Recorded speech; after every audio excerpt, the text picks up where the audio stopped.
Each year, Microsoft Research hosts hundreds of influential speakers from around the world, including leading scientists, renowned experts in technology, book authors, and leading academics, and makes videos of these lectures freely available.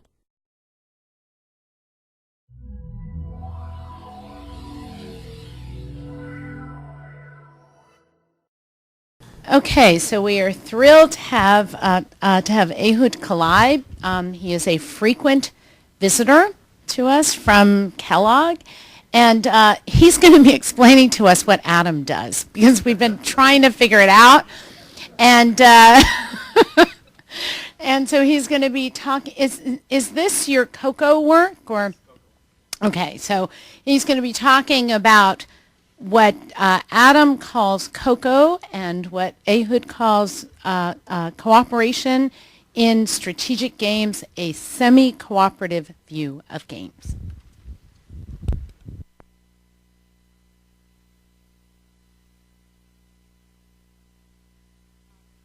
To understand also what Adam is doing. No, but this is, as Jennifer says, this is joint work. And most of this work, or much of this work, definitely was done while I was visiting here on previous visits. So I appreciate the support of Microsoft Research New England. It's getting closer, but it's still work in progress. So there are some still questions I probably cannot answer. And as you will see, much of the work that we are doing is synthesis of work that was done early on by some great game theorists, such as Zelton in his Ph.D. dissertation, Nash, Shapley, Tauman, and so on. But the references, it's very dispersed, the earlier work. So I'm going to leave the references to later on, and after I give the presentation, it'll be easier to explain who did earlier what. So here's a game, very simple game. It's a 2-by-1 game. Player 1 has 2 actions, up or down. Player 2 has no action. She's just sitting there and getting the consequence of what 1 does. Game is fairly obvious, I think. And the question is how to play such a game and how to allocate payoffs. So if you do standard game theory, without asking this question, you would assume the following, that the players are not able to communicate, not able to coordinate, not able to talk, or to make any agreements or things of this type.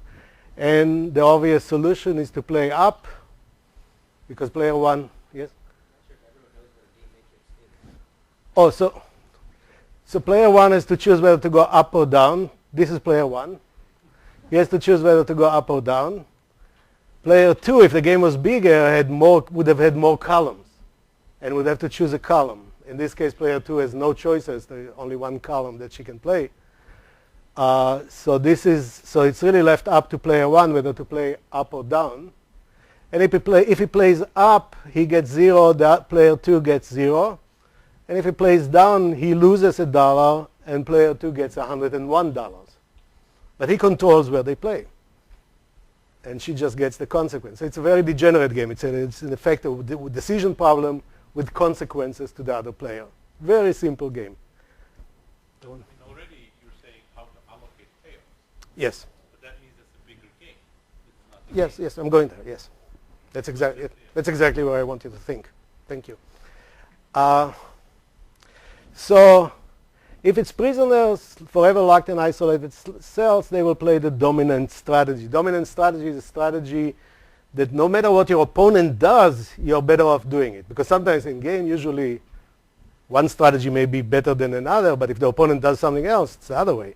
In this case, since she has only 1 strategy, it's a dominant strategy for him to play up. So the very convincing solution of game theory is that player 1 will play up, because if he plays up, he gets 0. If he plays down, he loses $1. And if you read one of the papers of Nash early on, he actually writes his theory is devised for prisoners who sit in 2 isolated cells. They cannot write, they cannot make agreements, any of that. That's very convincing solution concept. But I want to ask a different question. Most people are free to communicate, make deals, sign agreements. And if you ask yourself, for such people, what should be the solution, then maybe the answer that they should play up is not so reasonable anymore. Because if I enrich the question as Daron is noticing and allow them to do all these other things, then the game is really bigger. And now, I don't know if it comes to your mind. It's supposed to bring it to your mind. What should be the solution? Now,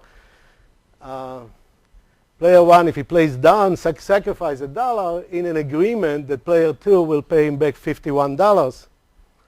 And they'll each make $50 as a way to cooperate. But it's required that they should be able to communicate, make deals, and sign agreements. But I want to look at this world because this world is a lot of what's going on in the real world. So restricting ourselves away from this assumption forces game theory to not be able to address many of such questions. So what we are doing here is we study answers for this type of players, the ones who are free to make commitments, agreements, and so on. So what we do in effect is we will restrict ourselves to the two-person case. We have some results about the n-person case, but it's much more complicated. It's going to be strategic games, games of the type I just showed you, with private information. Unlike what I showed you, I'm going to show you examples where players know different things about the game, which is much more interesting and richer kind of theory. And I will sort of slip in my verbalization, private information. Sometimes it's called incomplete information. Sometimes it's called asymmetric information, or simply sometimes it's called Bayesian games. So incomplete information, Bayesian games, however we refer to it. I'm also going to break and make a tremendous simplification and assume that payoffs are in dollars and the utility of X dollars is X. So it's very drastic simplification, again, because we are dealing with something for the first time. I'll also make some noises why it's a good assumption in this type of in this context. And as I said before, the assumption that I'm going to make is that commitments, binding agreements, side payments, all of these things are possible. And pardon? Oh, I didn't hear. No, that's why it's binding. He wants to know if he can break his binding agreement. He's always asking me. I mean, it was there was a famous prime minister in Israel, who made promise to the university professors, and then people challenged him and said, "But you promised to do this." He says, "Yes, but I never promised to keep my promises." So, so we are assuming that agreements are binding.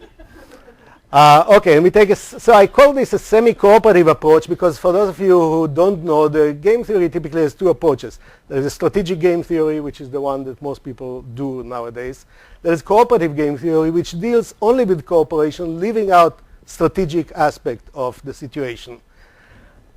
In cooperative game theory, typically one assumes that these things are possible and that the strategic aspects don't matter so much.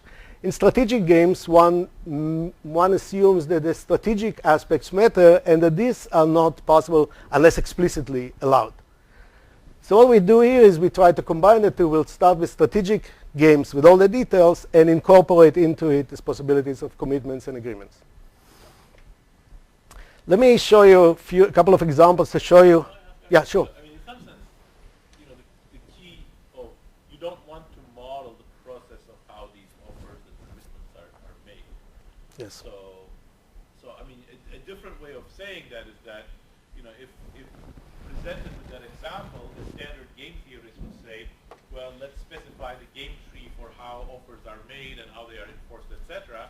Somehow you think those details don't matter and you want to do something that just exists on strategic form but incorporates these. Yes. And so that sounds to me very reasonable, but it sounds to me exactly like cooperative game theory.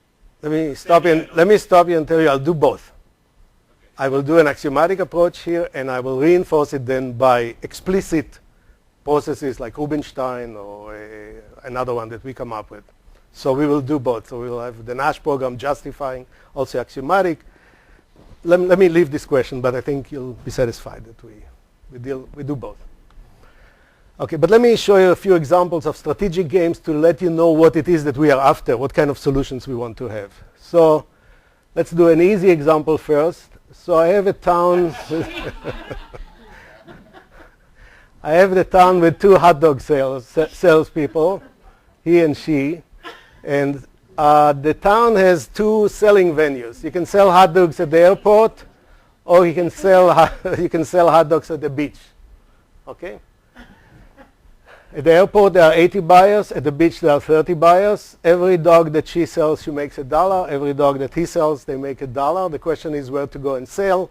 If they go to different locations, they each sell the demand there. If they go to the same location, they split. So again, now we can write it as a strategic game. He's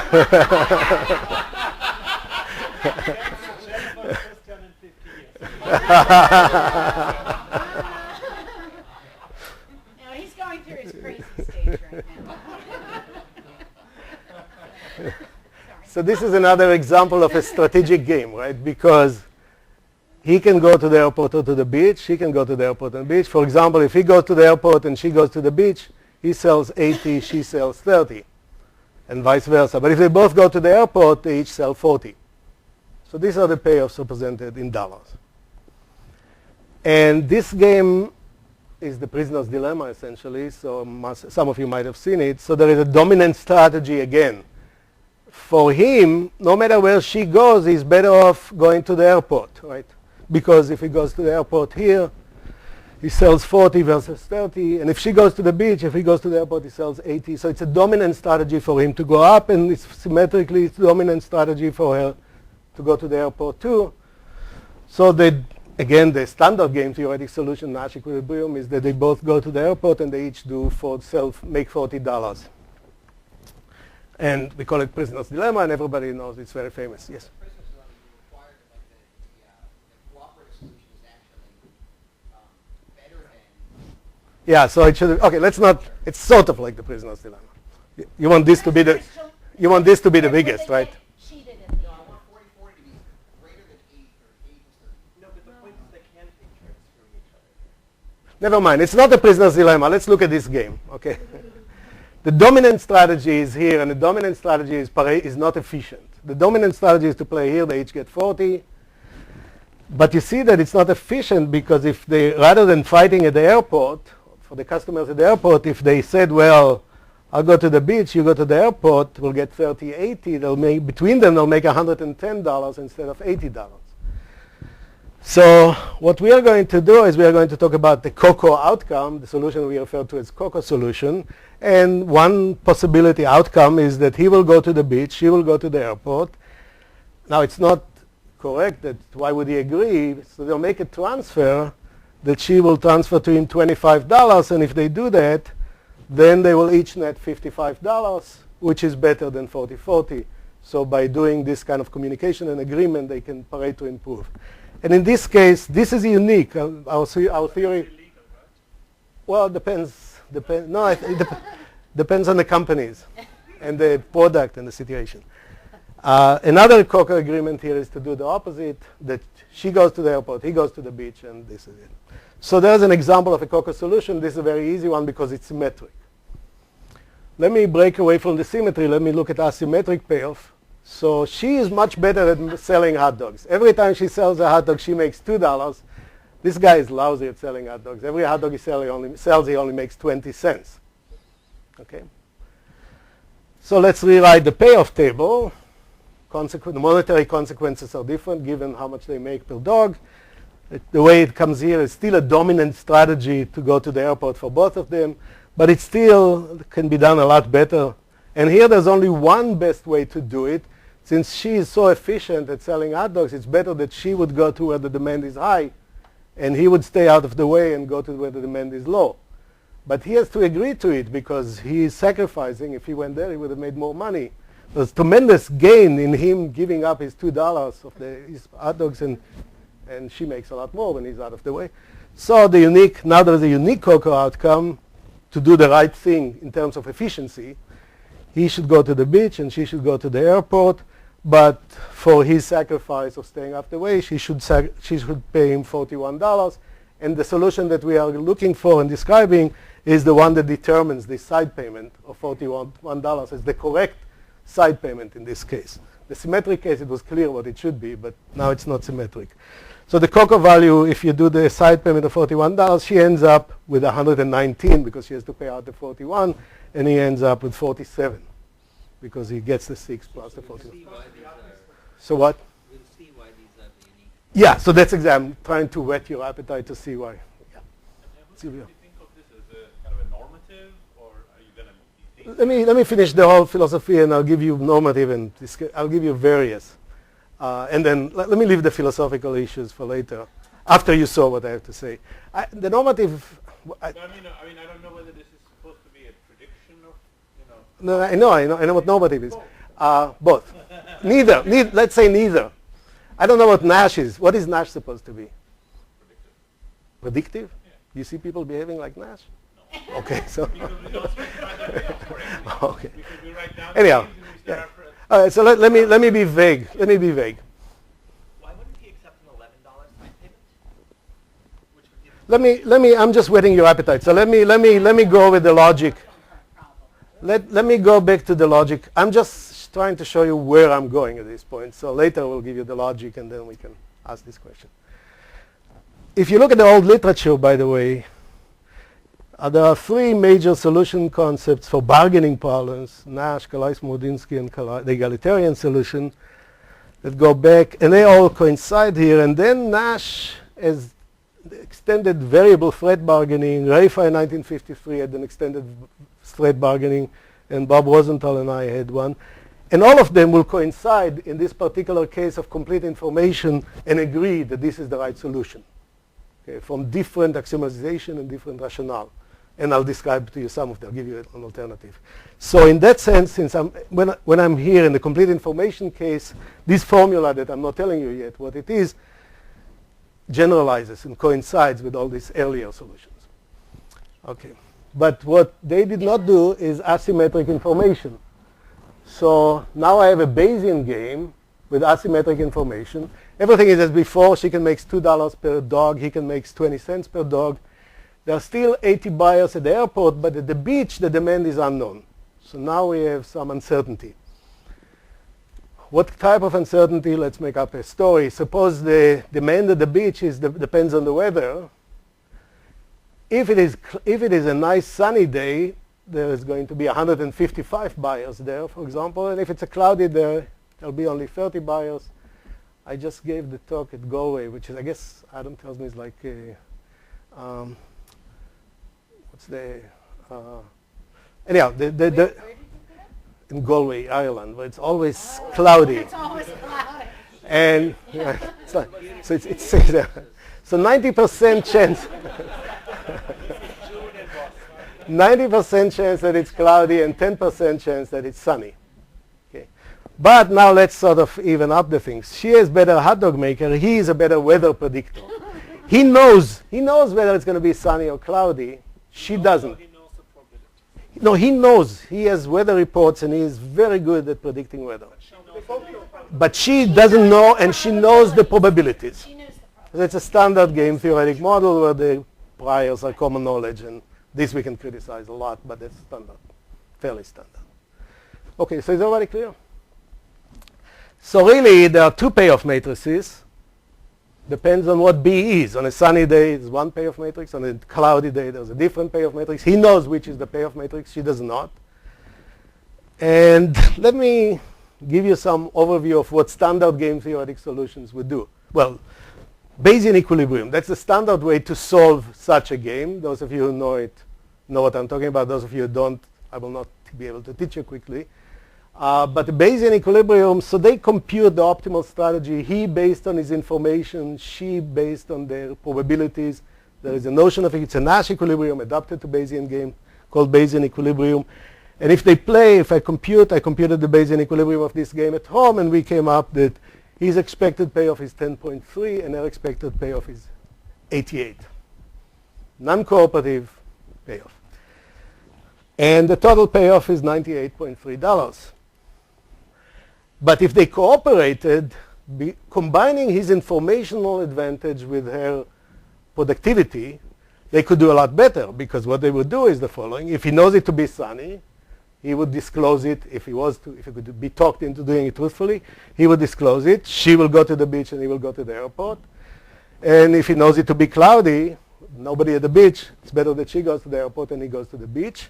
And therefore, they will, if you can compute the expected payoff with the 90 to 10, he will make an expected value $7. She would make an expected value of $175. And in expected payoff, they'll collect $182.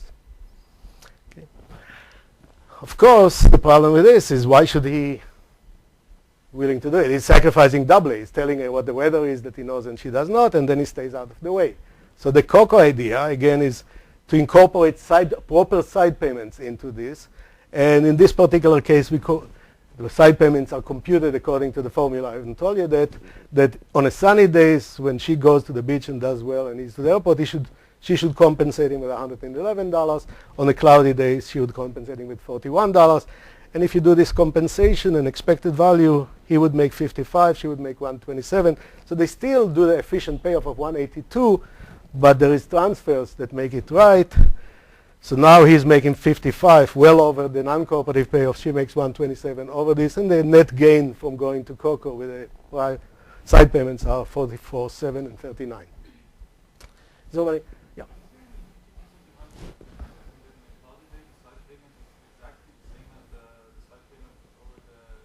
The $41 is their reason. Is 41 a magic number from the first slide? I don't think so. If there is one, I don't see that quickly. No. I don't. Yeah. No.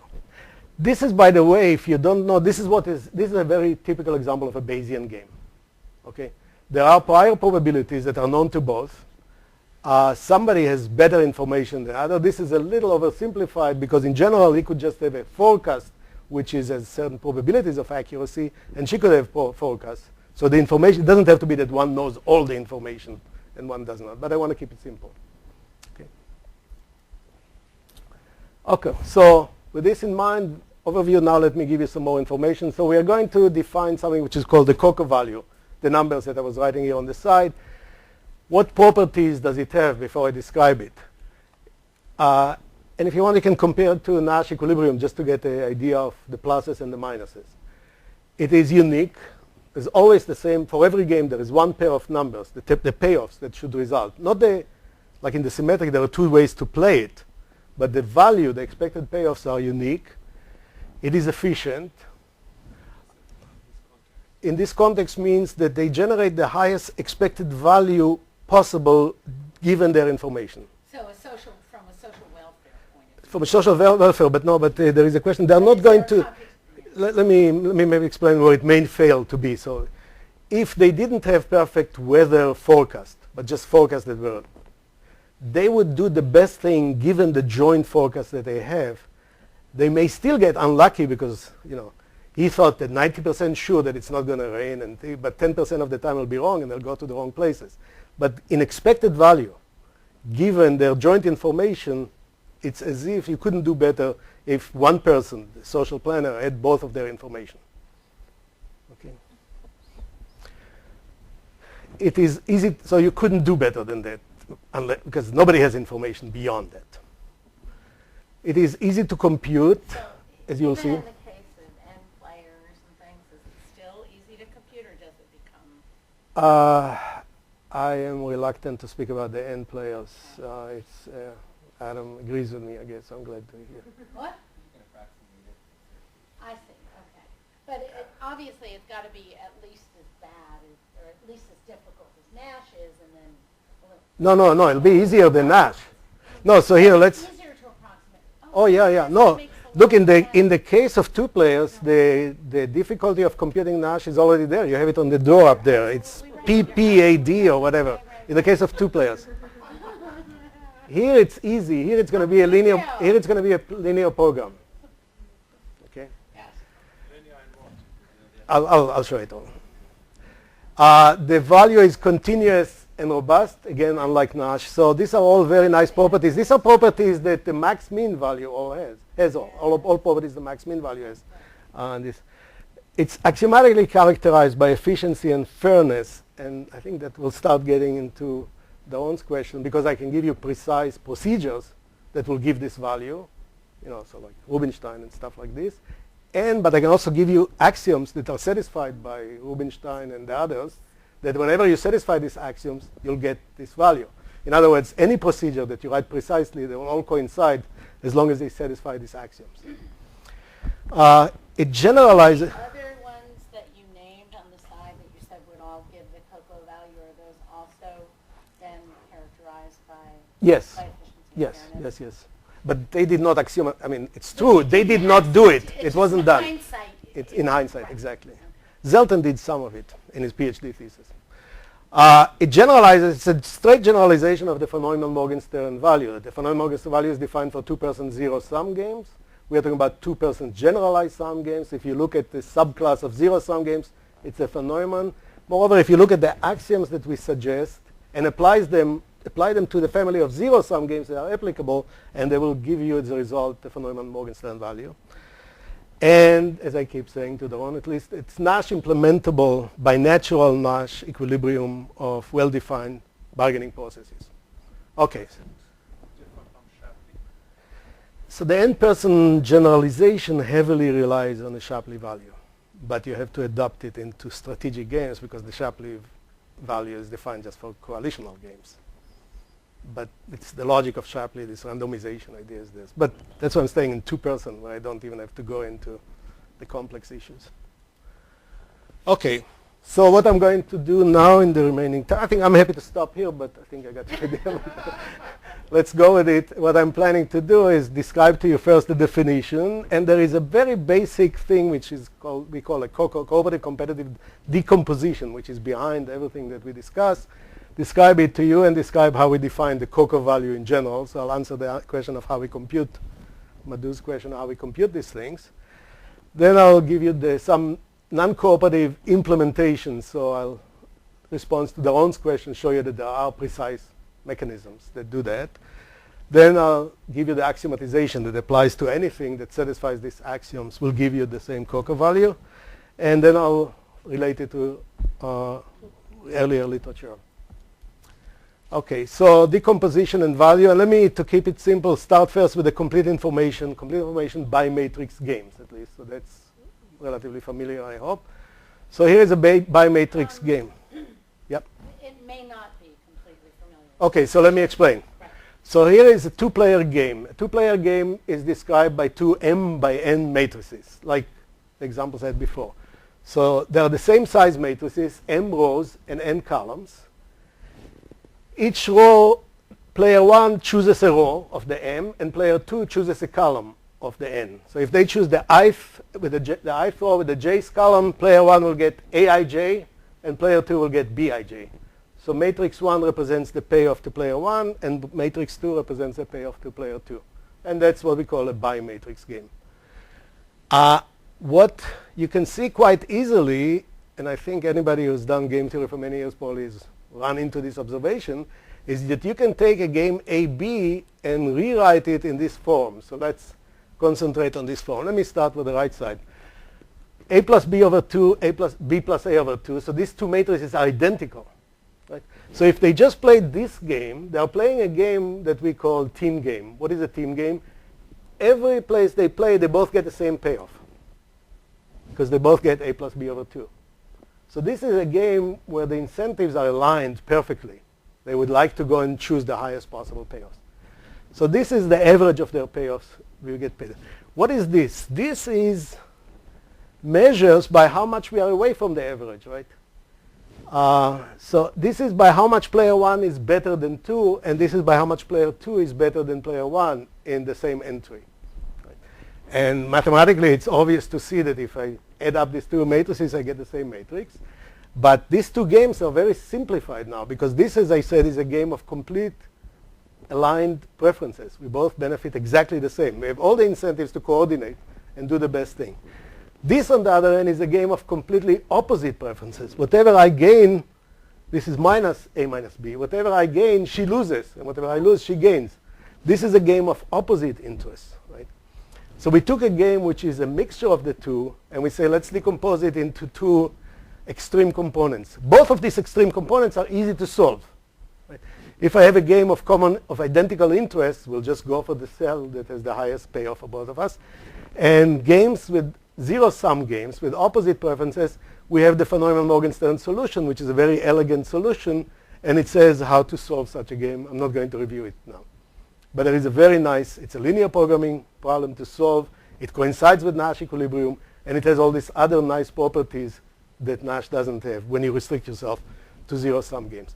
So decomposing in this way, yeah. Since it's zero-sum, the social welfare is always zero. Right, so there's no point in cooperative. So this is totally cooperative. This is totally non-cooperative.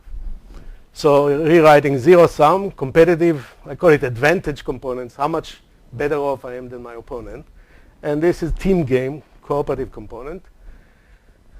And what do?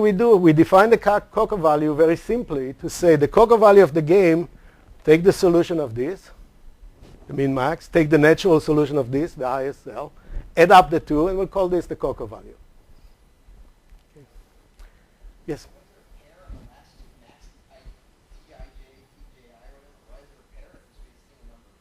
Well, that's the payoff to player 1 and the same payoff to player 2. These are pairs of numbers, what each player gets. And what is the min-max? And min-max is a pair of numbers, what player 1 gets. I could have written a pair. I could write the min-max of A minus B over 2. People who don't know what it is, like I'm sorry? This pair of numbers always allows to 0. And in words, the min-max, it's a Nash equilibrium. It came way before Nash generalized it. It's a Nash equilibrium. It's best response to each other. In addition to the fact that it's a Nash equilibrium, so you play a Nash equilibrium of this game. In addition to the fact that it's a Nash equilibrium, the min-max has a lot of other nice properties. From computation's point of view, it's a linear program to solve it, unlike the P.W.T.A.u. It has a nice property. Not only am I best responding to you and you best respond to me, if you deviate from your equilibrium strategy, I gain. So usually Nash equilibrium, I do the best, you do the best. If you play something else, which you are not supposed to, I can gain or lose. In a min-max, I guarantee myself this because if you deviate, I'll do just better. So it's a very attractive and stable equilibrium, much more than simply Nash. So what do we say? We say divide the payoffs equally and then make a transfer that reflects your advantage over your opponent in the zero-sum view of the game. And the intuition is fairly straightforward. The player faces two competitive. This, I think, part is very intuitive, I think, to most people who live and operate in organizations. Suppose I'm in charge of scheduling courses in my department, and I'm the secretary who does it, and now I found a software that will do it easily. So it will make the organization much better for me to bring over the new efficient way. On the other hand, I don't want to do it because I may lose my job. So from the point of view of the organization, I want to cooperate to maximize the collective pie of the organization I belong to. From a selfish point of view, I want to act selfishly to maximize my share of the pie, which is not going to be obtained by telling them about invention that takes away my job. So it's a competing aspects that we don't know how to deal with. But what we do when we decompose it, now it's just math, but I'll show you that it makes sense in some ways, is we decompose the incentives. We look at it as a competitive, where you act totally competitively, and we look at it as a cooperative, where you act cooperatively, and you add up the solution of the two extreme views of the game. Yeah. This is the unique decomposition into zero-sum and team game. There's no other way. There's a unique decomposition. Like, yeah, this is the formula, and there's no other way. If you say decompose it into zero-sum and team, this is the only formula. You can solve it, you'll see. Yes? And I guess I would kind of be curious what this would look like for like 3 players. So we're staying in 2 players. So I keep saying, let me stay in 2 players. I'm curious too. Work it out with Adam. Adam is going to have to keep flying here. So, okay. Is that okay? So is this simple? And it's very good question. I make fun, but it's a very good question. Is everybody clear? Okay. So let me just do it in this example, just to make it very concrete. So remember, that's the example, an unsymmetric complete information case. She was making $2, he 20. These were the payoffs. I came up with this number, and Madhu asked me why, or somebody asked me why this number. So now let me show you that it fits the formula I just went through. How do we get this value? So here is the payoff table. I'll just move it up. And here is the same payoff table now decomposed in the decomposition I'm describing. So for example, here it's between them they make 88. So it's 44, 44, 16 and 60, 76, 38, 38, and so on. So this is if they average the payoffs. And what is this minus 36? He's only making 8. 44 minus 36 is the 8. And she is 36 above 44. So this is how much they are above and below. But how much they are above and below the average has to add up to 0. So this is zero sum. So this game can be written like this. And now I'm just going to follow the formula I gave you without saying why this is the formula. But it works. At least the math is nice. If you solve for the max mean of this one, here it's a Nash equilibrium in pure strategies. It's easy to see that the only solution is minus 36 minus 36. And if you solve for this, the best thing they can do is play down here, and they each get 83, the best joint solution. And the max mean, you have to know max mean or Nash equilibrium. You solve it, you get minus 36. And if I add up these two, I get the 47, 119. So this is how I get the side payments. Okay, now, why these are the right thing, I will go and show you axiomatic justification and procedures that work like this. So this is how the coco is computed through this decomposition. I'm going there. Oh, yeah, to get the strategy out of this, yes. Well, they should play here because they are trying to get the highest possible payoff. So they should play bottom left. So they should play here. Now we are going to have to say, well, play here and do the transfer so that your values will come out like that. So you have to compute now what she should transfer him, right? But that's obvious. 160, she should get 119. The difference is what she should transfer him, and he will raise his 6 to 47. Okay. So let me do the same thing. Now I'm going to do it quickly because asymmetric information games are not something familiar, but I just want to show you that we do the same. And those of you who know asymmetric Bayesian games will see. So what do I mean by a Bayesian game? Formally, some of you, if you don't follow it, don't worry about it. I'm not going to count on my presentation that everybody knows it. So there's going to be a set of states of the world, types of player 1, types of player 2, all finite. And there'll be P, a non-prior probability distribution over that. And all of this is common knowledge. First, we will draw, according to P, a triple from here. So a state of the world, type of 1, type of 2. And each player is informed only of his type. So in the example I had before, Nash will be informed of the weather exactly. Jennifer will be informed of nothing. And there is really weather. Then there'll be a set of actions, similar to the matrix games. Actions of player 1, actions of player 2, and an action profile is a pair of such actions. And the actions are chosen by each player after he's told his type. So after player 1 is told that he's type 1, he will choose one of his actions, A1. After 2 is told that he's type T2. Out of T2, he will choose an action, A2. And this way will generate a pair of actions. And then the payoffs are determined as a function of all of that. What player I is paid depends on the state of the world, rain or shine or whatever, what the information that they each have, and the actions that the two chose. So it's a fairly general setup of a Bayesian type. Okay. And then we have the same decomposition. So the payoff functions decompose just like before. So however it plays, weather, types, and actions, my utility can be written as my equal utility where we average the two utilities plus the advantage I have over player 2. So the equal utility, just like before, my utility when this is played is the average of the two players' utility. And my utility, my advantage over the other is I look at how much I make, subtract the average. That's how much I am above the average. So this is exactly the same decomposition, but now done in a more general, in a Bayesian context. And it decomposes. This, I keep going back and forth. It's how much I am better than the average, which is half of how much I'm better than her, because I'm above the average and she's below the average. So what beliefs do you use? What probability measures do you use? Probability measure generated by both T1 and T2? Or For doing what? For what is this now? For evaluating these.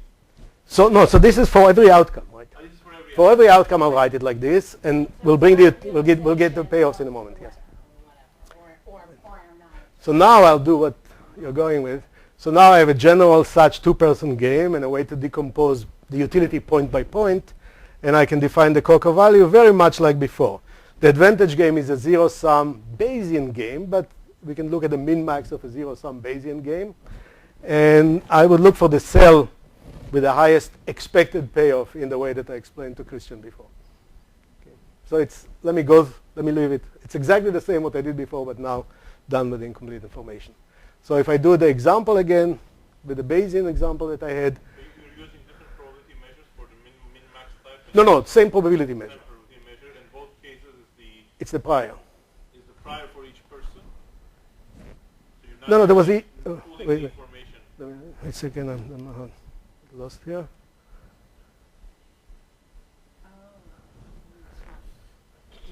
So I solved the min-max with the same prior and the same information.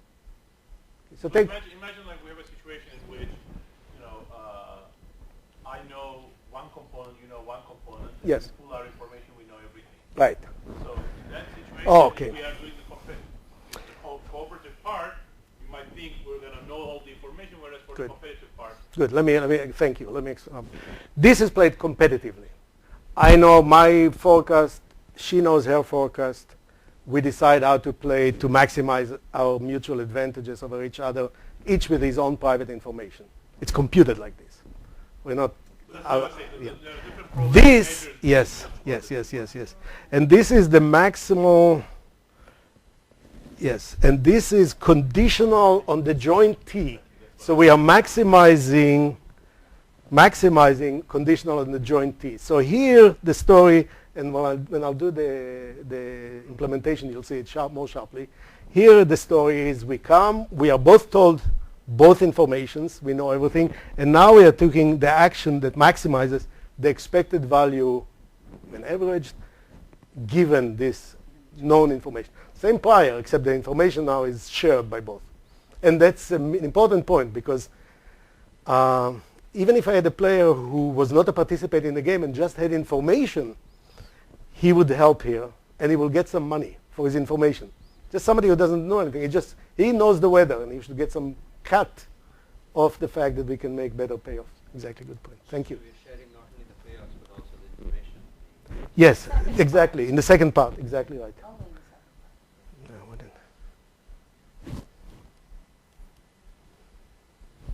So let me go back and just re-show you this example. So here was the example that we had before with he knowing the weather, and it was a Bayesian example, and this was my solution 55,127. How do we get this solution? So here's the same decomposition, right? So now this is a Bayesian game. So there are two payoff tables. This one if it's sunny and this one if it's cloudy. He knows whether we are playing in this or in that. In this example, she does not.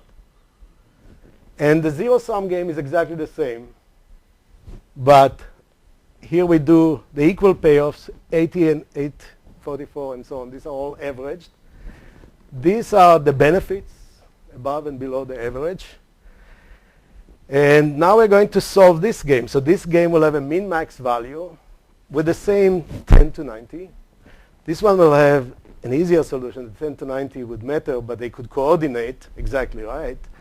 So if you look at the min-max in this game, she would choose to go to the left. That's how the min-max works here. He could choose up here and down here or so on, but he chooses. It turns out that to maximize his advantage, he would choose to go up in both. Even though in the game itself, if it was played non-cooperatively, here he would play, when it's sunny, he would go down to the beach.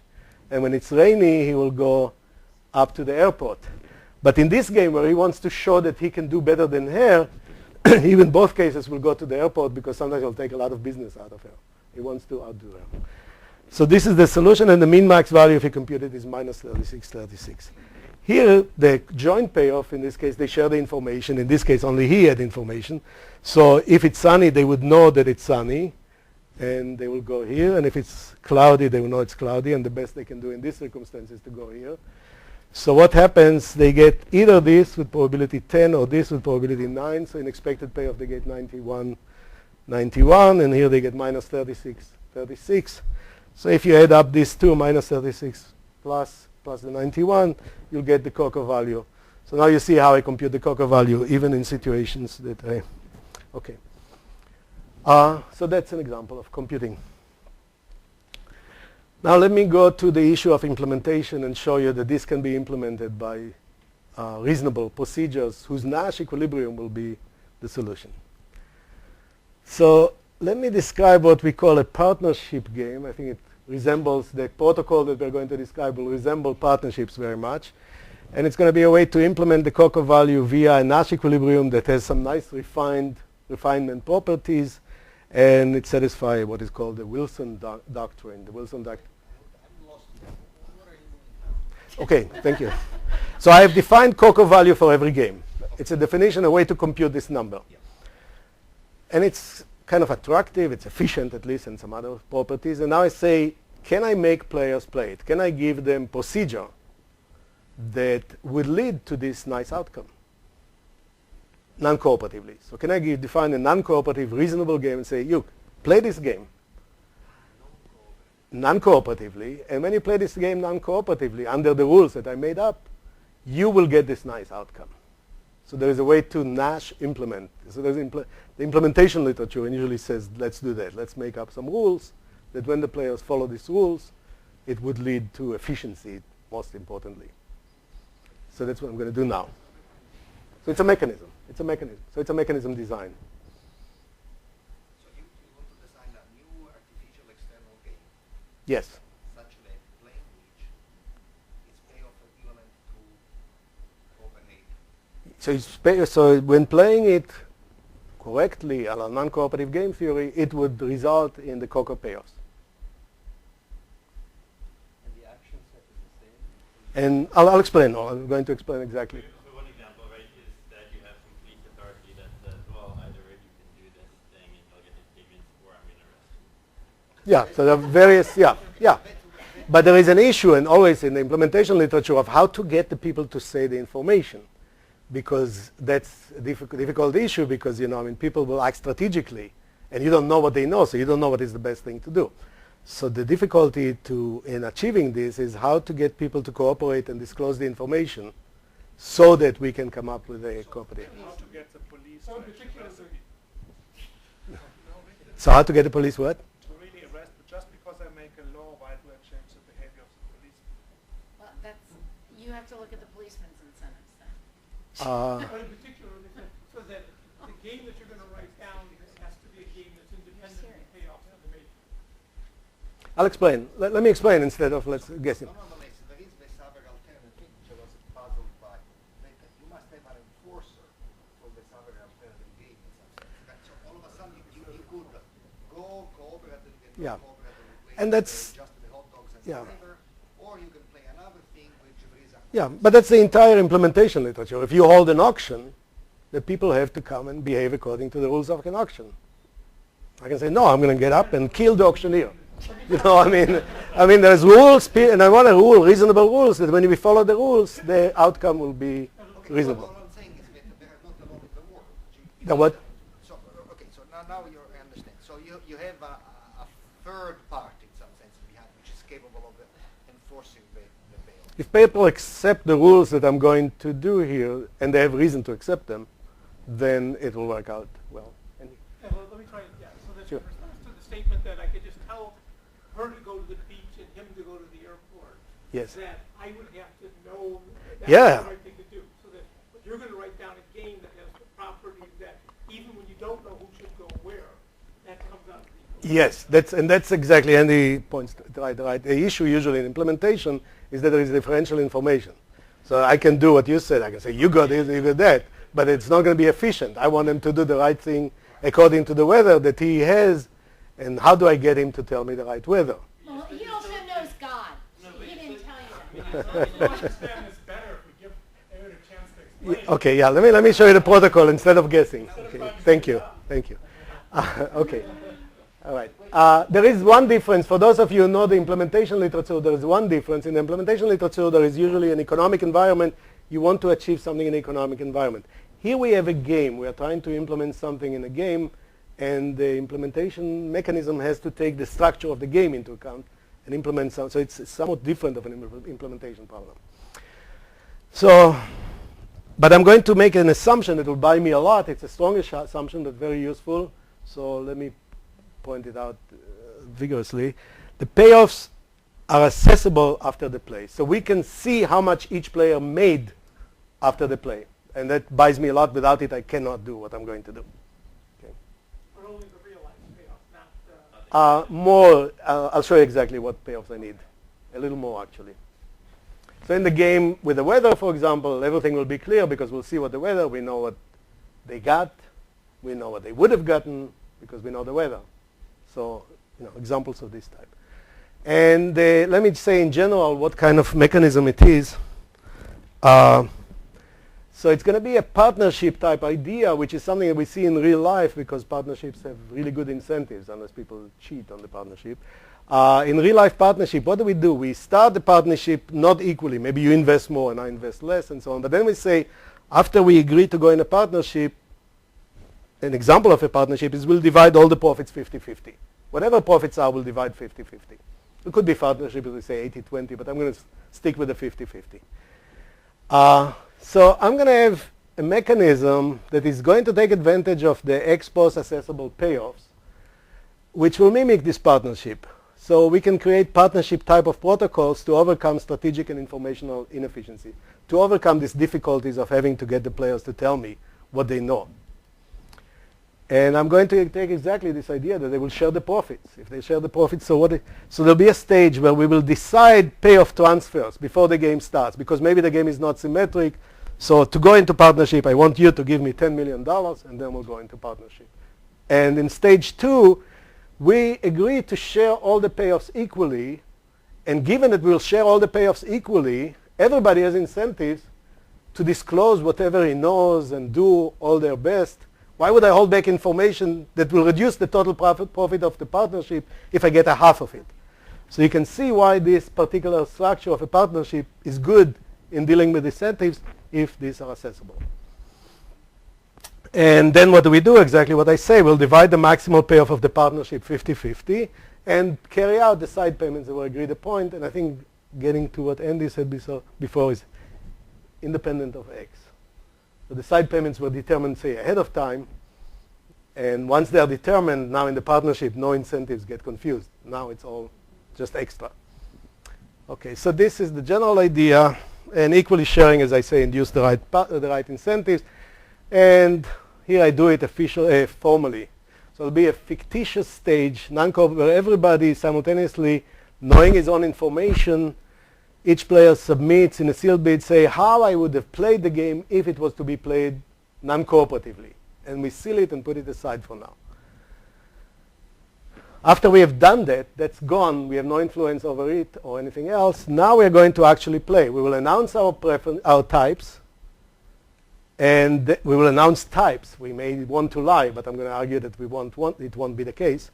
And then we will play the action pair A1, A2 with the maximal expected sum of pairs relatives to the known or to announced TI primes of both. So back to this point that Doron makes before. There may be that there will be ties, that there could be several pairs of actions that are optimal. If you won't break them randomly, break them lexicographically, it doesn't matter. And then the payoffs are exactly what we were discussing before, and to fit it into our language, this is the equal share from the partnership, the equal payoff. You average the two players' payoffs. So everybody gets, this is the payoff for player 1. So he gets a half of the average payoff, of the two payoffs. And this is the advantage, how much his payoff is better than his opponent from the fictitious non-cooperative blaze. So we measured how much better he would have done if the game was played non-cooperatively, and he's compensated for that. And then they play the partnership and they share the payoffs equally. So you try to divide it in So- just the way. So it's exactly, So let's, stages, so you do this first and then. exactly. Notion, right? Let me just reinforce and come back. So it's exactly what Jennifer is saying, right? So what I said before is artificial separation of the two games is now built into a mechanism that separates it First, we play fictitious non-cooperative to establish side payments, and separately, as you say, exactly cooperative to divide the payoffs. And this way, the incentives work out right. And they're socialists because They're social in the sense of, well, I lived in East Germany for a while and I could observe that everybody was really upset about the differences in rent or pay or whatever, not caring whether everybody made much more. So you sort of guarantee them that you're as unequal as you would be if you competed. yes, yes, Which right. So to think of is a reasonable thing to do. So think of Nash and Jennifer are going to sell hot dogs at the beach or not. He says, well, Nash says, let's be socialists. I come from East Germany. I say, will you go to the airport and sell a lot of hot dogs? And we share the money 50-50. And she says, look, you couldn't make that much money. So let's see how we would have done on our own. And how much better I would have done than you. Give me this extra, and then I agree to share equally. It's counter-socialistic, I agree, but I like it. But it's all, your assumption is that all of these are made. Because to compute that first Yes. one, you really need to know what the different types realized payoffs would have been for different profiles. Right. So that's why I was not buying Andy's statement that it's just at the plate. It's not. So in the example with the weather, for example, it's fine. We know. But in some sense here, you could have also implemented the kind of something like the policeman, because I arrest you and put you in jail because, well, we know all the payoffs at the end. No, but we needed to coordinate to go to the right places. The policeman needs to be there at the end to make sure the transfers are made. But the coordination of who goes to the right place was needed to be disclosed by them. And they had the incentives to do that. So, yeah. So it's kind of like this question. So what if they disagree about how many people will go to the beach on a sunny day? One says, I think 200 people will go. I totally agree with you. Game theory is full of prior probability distributions that everybody accepts. And we are dealing with some of the difficulties of game theory, but not of all. Like my parents, when they got divorced, didn't agree on the price of the home, right? But they agreed on the. If I model your parents as a game theorist, I would have a prior probability that they agree on. But I agree with you. I mean, people also can't add up numbers right. So I'm working largely within the standard game theory. If you want to deal with priors that are not common knowledge and things like this, Andy and co-authors have a lot of papers on this. But most of game theory today is done with common priors and known priors and accurate priors, which is a ridiculous assumption, as your parents have witnessed. But I'm within this framework. So also in the sense that our additive difference should be preserved first in the final outcome worse if we were to think competitively. So why shouldn't it be multiplicative or something? Okay, so that's why we have axioms. So there could be many forms. I showed you one that works. And as, what's your name? Oh, Greg. Greg. And as Greg said, they could come up with all kinds of others. And that's why later, in a few minutes, when we get there, I'll show you some axioms and say this is the right one. Okay? But first we have to understand what this is. The formula is still not because there's a T prime, but downstairs there's no T prime. Yeah, so they get paid according to the real weather and the real information, right? They announced T prime. And now in this game, the natural Nash equilibrium is efficient, and they will have the incentives for truthful information disclosure. So if you look at the Nash equilibrium of this game, Ti prime would equal to Ti. But it's the A that's a function of Ti prime.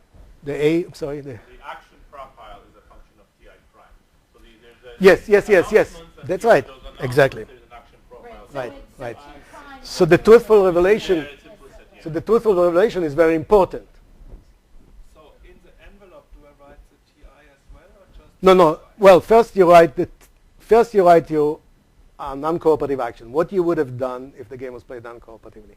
Then you don't have to do it in an envelope. You say, here is my weather forecast.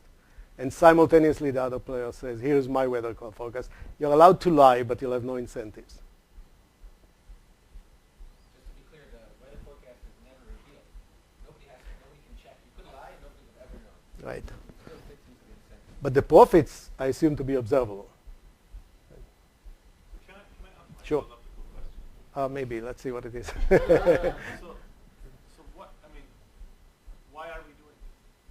Why are we doing this? I don't know. Why are we doing everything else we are doing?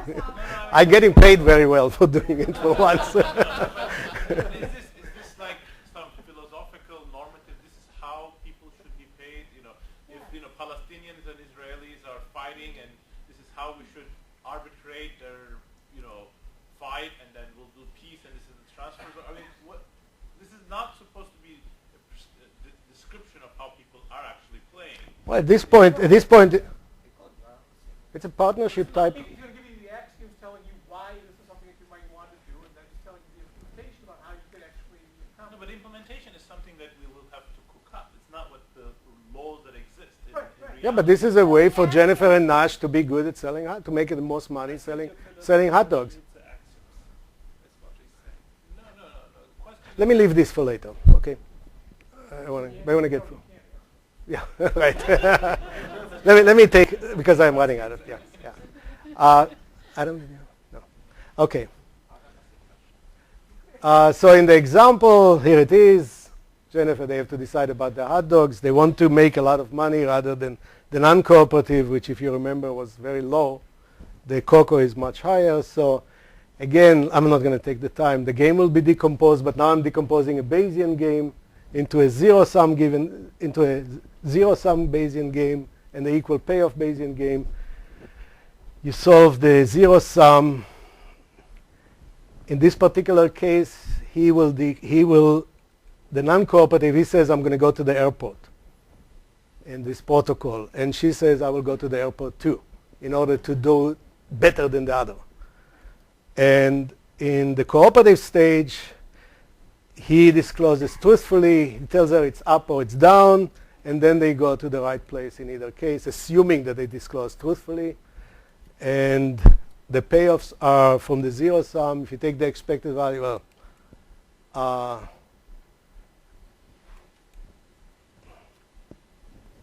if it's sunny, it's going to be 36, 10%, 36 plus this. So you get that. And if it's cloudy, it's these numbers plus that gives you gives you these numbers. And if I add up the zero sum plus this, I get the coco value, which I described before, 127, 199. So it's exactly the same idea done now in a Bayesian framework. And the coco Sharp question again. So do I have incentive to defect from your game? I don't think so. So both do better. Yeah, yeah. Compared to the non-cooperative payoff, yes. And the theorem is that the coco value is the expected payoff of a Nash equilibrium for the partnership game. There are several Nash equilibrium. This one is attractive properties. It has nice refinement properties. Let me say very roughly. It's really hard to explain the full details. Pareto dominates any other Nash equilibrium. Okay. And as such, it has a strong focal point appeal to the players to play. And truthfulness, if it is accompanied by the highest possible payoffs, we can both agree to lie, screwing each other in a way that nobody can improve. But this has a focal point appeal. Right. I don't want to go. Okay. So why the coco and not some other efficient protocol that will be incentive compatible, as Greg says? So I'm going to give you some axiomatic justification.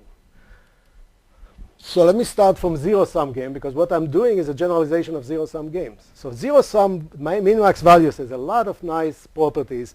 I listed them. I'm not going to go through all of them here. You can quickly look through them. But if I move to the family of two-person general-sum games and look for a value, what is a value to every game? It assigns two numbers. Right? Just like the min-max value to every zero-sum game, it assigns two numbers that adds up to 0. So if I look in this, they satisfy all of these axioms, just like the min-max. So in that sense, it's like the min-max. So the team game solution, yes, will say if I just looked at team game, will also satisfy this. That's right. Actually, not just that it satisfies all of these axioms. If you took this axiom and say, let's look for a value that satisfies all of these axioms, it also goes the other way. It has to be. So if you buy these 10 axioms, you have to say that this is the right value. Actually, much less. If you satisfy these 6 axioms, this is the only value. Okay? What do you need my information on? So now let me elaborate on these 6 that you have to buy, that if you buy, you accept. So strategy, monotony, and these are going to sound somewhat not natural to people who do usual game theory, because Nash equilibrium doesn't satisfy this, but min-max value does. Okay? So I'm keeping the properties of min-max. So strategy monotonicity, suppose we're playing a game and somebody now has new options. Or if I remove somebody's options, if I remove some options from a player, could it be that his value, that he benefits from it? So I could go to the beach, I can go to the theater, I could go to the... Yeah, so I say now the game is a new game where you can no longer go to the beach. So if I remove these options and I look at the new restricted game, should he benefit from the removal of options? Strategic monotonicity says no. If you remove options, you cannot gain. Yeah, I'm sure. Yes. Shifty variance is very simple. It says if I play the game and I have $100 in my pocket that I don't add to the game or subtract from the game will be played the same. When I add 100 to every cell in the game. Okay. Payoff comparison. This is the only, actually I think, the most controversial axiom if you're looking for one. It says if the game is such that in every cell player 1's payoff is greater than player's 2 payoffs, the coco value should give player 1 no less than player 2. I'm saying this is the most controversial, so the others will look very... Oh, you're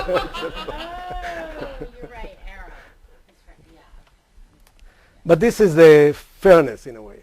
Yes. If no matter what we do, however we coordinate, you will not get more than me, then you shouldn't get more than me in the solution. That's a fairness type of axiom. Explicit mixed strategy, I think, is a technical solution that you can, if I have a mixed strategy, I can replace and call it a pure strategy. Pareto optimality means I'm looking for something which is the best in expected value, to your question before. Information monotonicity says if I take away some information, so an information here is a partition that says, in this state I'll tell you this, in this state I'll tell you that, in this, for every state I'll tell you something.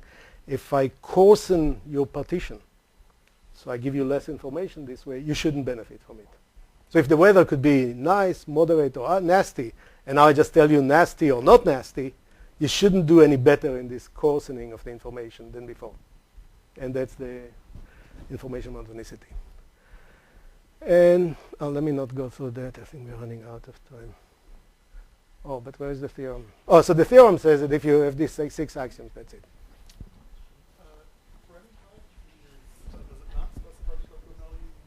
For what? Is it? Have you checked whether any 5 of these will suffice? I haven't checked. We haven't checked that. I don't even. My guess is that you need them all, but I'm not sure. I'm not sure. I don't know the answer. That's a good question. Yeah. So I have a question on this. Removing options can't improve my value. Wait. Let me come back. I went. Okay. Yes.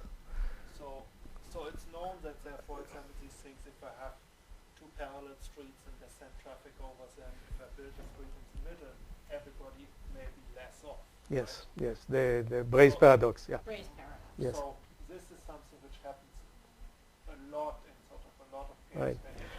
So why do you rule this out? Well, but if we coordinated, remember this is a solution where we coordinate to cooperate. We cooperate and we allocate the payoffs. If we coordinated, then it shouldn't matter, right? So that's why I said people who think Nash would find this unnatural. But if you think cooperative, then it's okay. Let me connect it to some earlier literature. So the first and most important connection maybe is to zero-sum game. And as I said, it coincides with the min-max value of Neumann. And it coincides when restricted to zero-sum games, the coco value is the min-max value. And moreover, as I said, the axioms of the coco value, if I said, let's apply this axiom to zero-sum game, the same theorem, the same proof will say the only value is the zero-sum, is the min-max value. Then bargaining in the cooperative setup, has a long history of dealing with issues like this. There are three famous solutions that were done by Nash, myself, and Smorodinsky, and the egalitarian solution that I axiomatized later. And then these solutions, because I'm dealing with side payments, with utility payoffs, which is monetary, they all coincide. Two-person, so I don't have to take positions on competing axioms there. One good reason to do with monetary. These solutions then were all extended to what Nash called variable threat solutions, where he justified his Nash bargaining solution by a mechanism exactly of this type, which he called variable threat solution.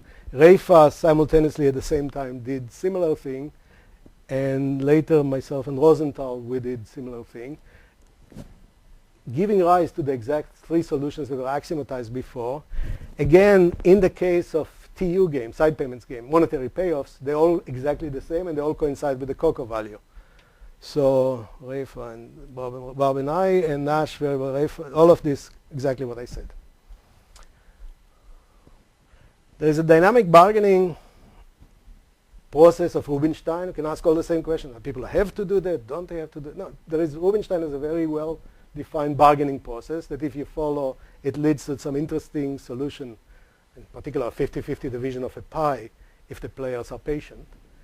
Rubinstein does it in an economic environment. There is a pie to be divided, either they agree or not. Now you can do it in the context of a game. We are trying to agree on how to play the game. If we don't agree, then we play the game non-cooperatively. So it's a more structured problem.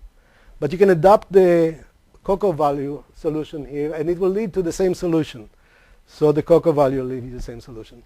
As I mentioned earlier, more complex axiomatization for complete information extensive was given by Zelten in his PhD dissertation. We can't read it to be... You grew up in Germany. If I bring you this thesis, we just cannot penetrate it. There's a translation to English. We know that it's not the same because we have some examples that are different, but the axioms are very similar, and he gets a value, and he gets a value for n person. I challenge anybody to read it. It's not exactly the same, but there are connections. And Zelten, he's done it in his PhD dissertation and everything. So. And there's been a wealth of folk theorems. So now another way to cooperate is to say, well, the game is repeated. Now we get cooperation, but then everything is possible. Well, maybe the game is with contracts, or maybe the game is with delegation, or maybe the game is, there's a variety of ways to modify the rules of the game to get folk theorems that say that everything is in equilibrium.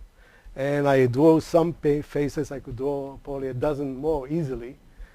But since the folk theorem has a lot of solutions, it really doesn't give you any satisfactory answer. You say everything is in equilibrium.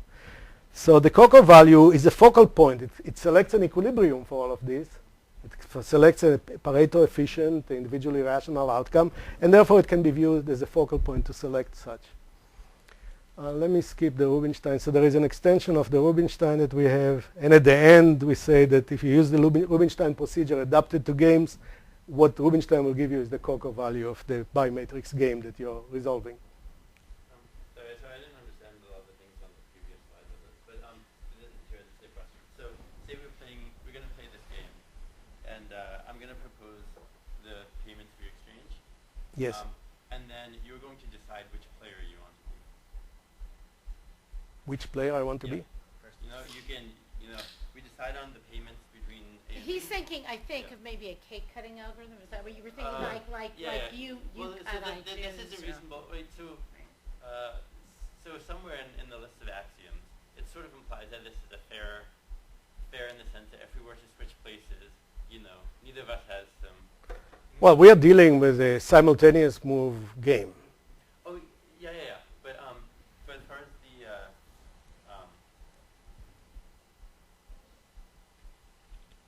okay, so example of, maybe I'll ask this later, but an example of something that would win all these games is a stubborn player that says, no, you're going to give me big side payments. That's exactly right. And so these axioms sort of try to prevent that. Yeah, Another that's right. way of preventing this is to say, well, if you were in my shoes, would that seem fair? and a way of formalizing this is to say, so we know the player types. We're going to agree on what the solution should look like in a sort of, one level before actually playing the game. and then come playtime, we know what solution we want, and then that it shouldn't matter which side of the coin I'm on. Do you know what I mean? Yeah, I mean, there are a lot of stuff. I mean, there is something called, what's Schmeidler and Posner, NV-free, egalitarian equivalent. NV-free is, there are a lot of ideas of this type that we are dealing with simultaneous move game, how to arbitrate it or how to come to agreement within it. There are many other problems that, and many other ideas of fairness. I agree. But, we can talk about it after that, but I don't know how to fit it, various approaches into this. Some additional points. This maybe is important here.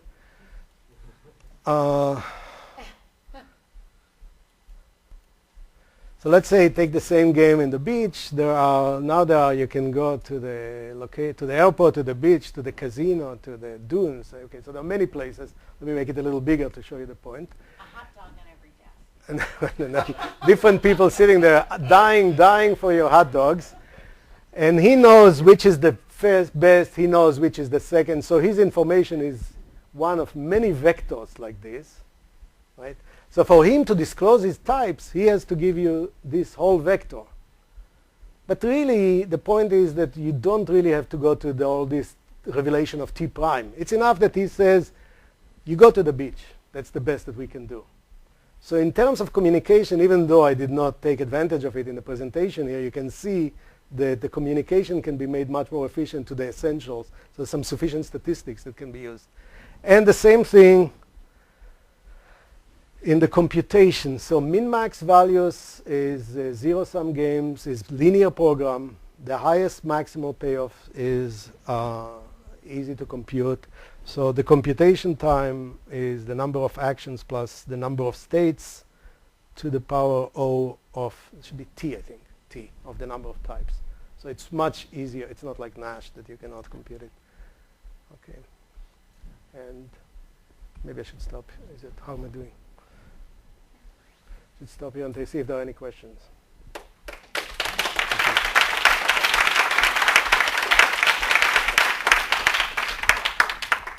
Yeah. So can we sort of break up and thinking about this the right way? It seems like what you've done is found an optimal spite payment problem. Right? Spite? Yeah, so like if we're playing a dictator game, right, and we had $1 and I gave you a penny, you might refuse and forego a penny in order to enforce the norm of. Yeah, and that's the same, yes.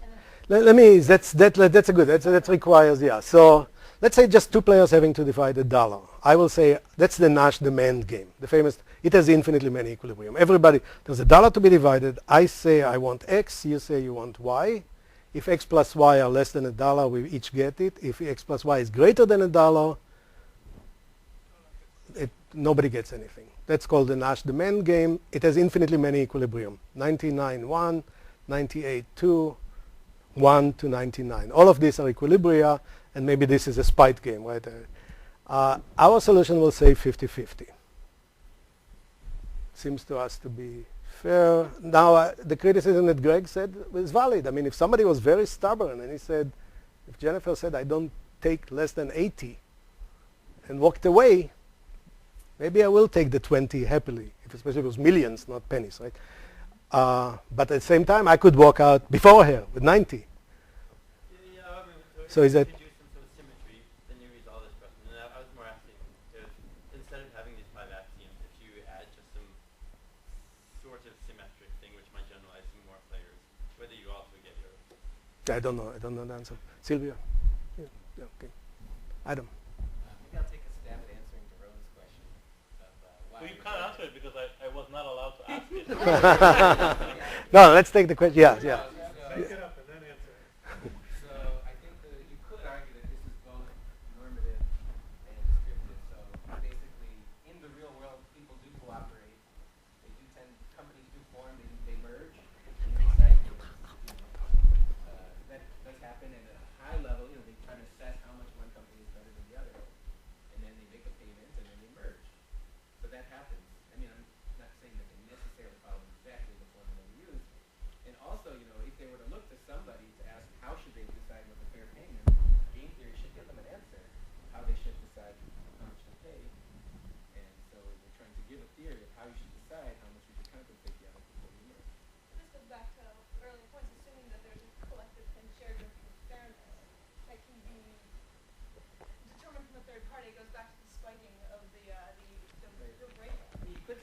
what a judge would or an arbitrator would give you if you guys went to an arbitrator. This is how an arbitrator, a fair arbitrator should go. You can have all kinds. I mean, I can say this is a focal point. When there is, take back the example of dividing $1. There are many equilibria. So now game theory is at loss of which equilibria. So people often talk about, I don't know how much of you are familiar with focal point. The 50-50 is a very focal point. Actually, in experiments, people often agree on a 50-50, even when it's not compatible with the strategies. I mean, go. Now we should come. Yes, yes. It seems to me that you could do one of two things, or a combination of it. One is a kind of a prescriptive theory, how people should play it, or how people should divide it, or a kind of a descriptive theory, which is, if there is a partnership game, this is how it will. I mean, I don't think this has got much of a chance of being a descriptive theory, because I think in reality, most situations like this, people don't achieve the efficient outcome. Think how the US was playing. Sorry? Think how the U.S. was playing. Exactly. So, again, Yeah. I'm very biased. I come to these problems from, conflict situations. In conflict situations, political economy problems, etc. There is nothing close to the efficient outcome. So you can instead. What is your show me a theory that is a good description Right. that you observe consistently in real life of game theory or of any.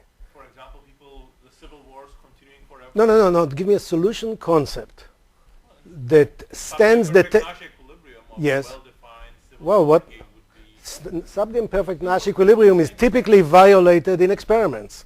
In the ultimatum games, is always violated. So sub-imperfect Nash equilibrium does not pass the same test that you want me to pass. No. Right? But there's circular. I mean, What do you mean circular? Implementation, you're using Nash equilibrium. So, I mean, sub-imperfect Nash equilibrium, certain features of it Are consistent. Certain features of these are consistent. But we don't want them as a descriptive theory. We don't want the theory in which always so let me- things happen. I mean, let- that's the yeah. thing. The descriptive theory, we don't want what? It's got to be normative. Let me, yeah. And say this is a normative theory. Most solution concept in game theory, first of all, descriptive and normative are fuzzy in game theory, because what people do often becomes the norm after they get used to it. 20 years. Okay? So, You should come up with a didn't-know solution. Dino? Well, descriptive. Oh, I see. Dino.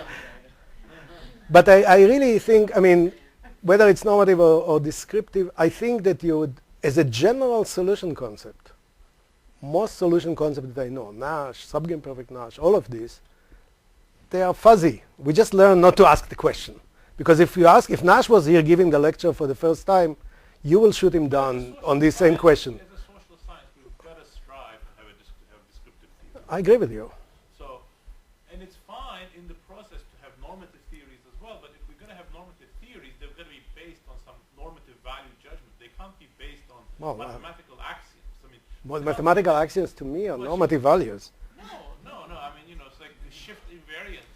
That's not like, if we're going to come up with normative theories, they've got to be, because we've imported some philosophical notions from Rawls or Nozick or some. This is Rawls. Rawls is the Kalai-Smorodinsky solution, a coincide. The Kalai-Smorodinsky. I know. And this is coincides exactly with that. But not in more general situations. In more general situations, you need additional kind of things like shift invariance or informational monotonicity. Shift invariance says if I have $100 in my pocket, I will pay. I shouldn't be allocated. The wrong one. Information monotonicity and action monotonicity. So Well, if we live in a situation where we cooperate, we come together and we cooperate, I'll tell you why monotonicity of actions and information is very important. Because if by destroying actions I can be made better off. We have some nice examples in the paper. Suppose you and I bargain who will water the lawn. You can water and I can water, and I say, well, maybe you'll water and I'll pay you. Now suppose I came to you and say, my sprinkler broke. I cannot water the lawn. Should I benefit? If I benefit when my action becomes unavailable, the incentives to cooperate are very poor, you see, because my sprinkler will break every day, you see. So action monotonicity is important if you is an important property to have if you talk about cooperation. And the same thing with information, because I can hide information. So, yeah. Totally. So, I like this philosophical debate, but I don't understand it. So, but I like to be part of it anyway. So, you like what? I like to be part of a philosophical discussion. Anyway. No, I don't understand. But it seems to me that the descriptive is, I buy this fact, but it seems to me that people,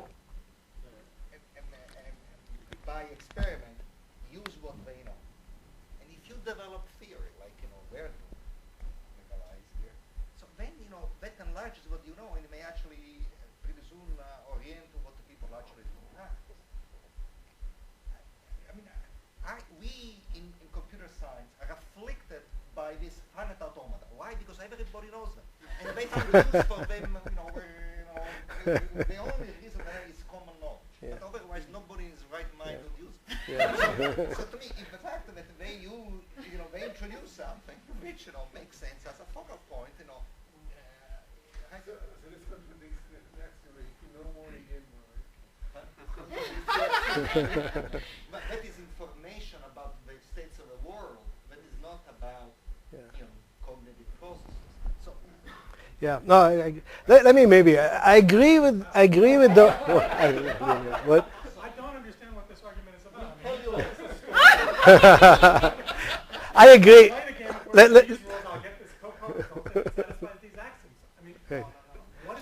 Let me elaborate maybe once more on Doron's point, show him that I agree with him, but then say, I would like a theory that will tell me how people behave. That's a descriptive theory. I would like that. We would all like that. I claim that this is sometimes people behave like this. That's all I'm saying. I would like a normative theory that says, I recommend that you behave like this. Sometimes I do that. So I'm really not, I don't claim to make, but at the same time I'm getting a little argumentative because to put this question up front, you should put it to all of game theory solution concepts, and you'll find very few that will pass totally either direction. I mean, Nash equilibrium, I'll give you a game where everybody plays their worst strategy. The dominated strategy is what they play at the Nash equilibrium. The only Nash equilibrium. Is this normative? Is this descriptive? What is this? It's clearly not descriptive. It's clearly not. And now I'm going to give you good Nash equilibrium that people don't play. So Nash equilibrium, which we all use so much, doesn't pass that kind of. So I agree the question is good, but I don't think it's a.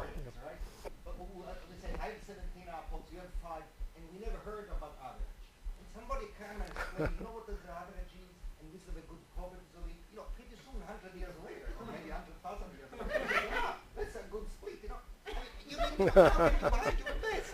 seems to me it's bizarre. Thank